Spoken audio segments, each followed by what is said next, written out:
అర్జున్ చక్రవర్తి. ఈ మూవీలో విజయ Ramaraju title role పోషించారు. ఈ మూవీ రిలీజ్ కు ముందే పలు దేశాల్లో ఫిలిం ఫెస్టివల్స్ లో పాల్గొని 46 ఇంటర్నేషనల్ ఫిలిం అవార్డ్స్ గెలుచుకుంది. ఈ మూవీ ఈ మధ్య ఈ ఆగస్ట్ 29న థియేటర్లో రిలీజ్ కావడం జరిగింది. మూవీ ఎలా ఉంది అంటే బాగుంది. ఈ మూవీ యొక్క స్టోరీ విషయానికి వస్తే ఈ మూవీ యొక్క స్టోరీ మొత్తం 1980s టు 1996 మధ్యలో జరుగుతుంది. అర్జున్ చక్రవర్తి అలియాస్ విజయ రామరాజు ఒక అనాథ. మాజీ కబడ్డీ ప్లేయర్ అయిన రంగయ్య అలియాస్ దయానంద రెడ్డి దగ్గర పెరుగుతాడన్నట్టు. ఇద్దరు సొంత మామాలులాగా క్లోజ్ అవుతారు. అయితే అతడు రంగయ్యను స్ఫూర్తిగా తీసుకొని కబడ్డీ నేర్చుకుంటాడు. అయితే రంగయ్య కూడా మాజీ కబడ్డీ ప్లేయరే. అయితే ఎప్పటికైనా ఇండియన్ నేషనల్ టీం కి ఆడాలని అర్జున్ కల. అయితే అర్జున్ డిస్టిక్ లెవెల్ ఆడేటప్పుడు దేవకి అలియాస్ సీజారోజ్ పరిచయమై ప్రేమలో పడతాడు అర్జున్.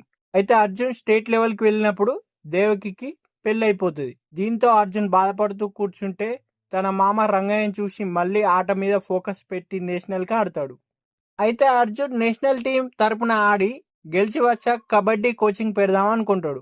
కానీ అర్జున్ పేదవాడు కావడం వల్ల గవర్నమెంట్ నుంచి రావాల్సిన డబ్బులు, భూములు అధికారులు నొక్కేసి ఇవ్వకపోవడం వల్ల ఇదిలా ఉండంగానే రంగయ్య చనిపోవడంతో అర్జున్ తాగుడుకు బానిసై ఒంటరిగా ఉండిపోతాడు.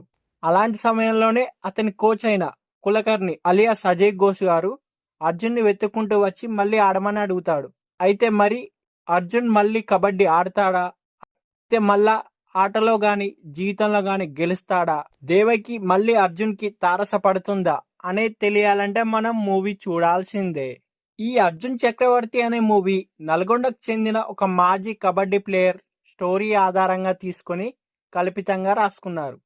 ఫస్ట్ హాఫ్ లో రివర్స్ స్క్రీన్ ప్లేతో అర్జున్ కథ, అర్జున్ జిల్లా రాష్ట్ర స్థాయి పోటీల్లో గెలవడం, ప్రేమ కథతో సాగుతుంది.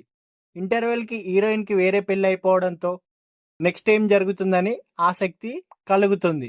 ఇక సెకండ్ హాఫ్ అంతా చాలా వరకు విషాద గాథలాగానే నడిపించారు. ఈ సినిమా స్టోరీ ప్రకారం మాత్రం హ్యాపీ ఎండింగ్ కంటే విషాద ముగింపు అయితే ఇంకా బాగుండేమో అనిపిస్తుంది.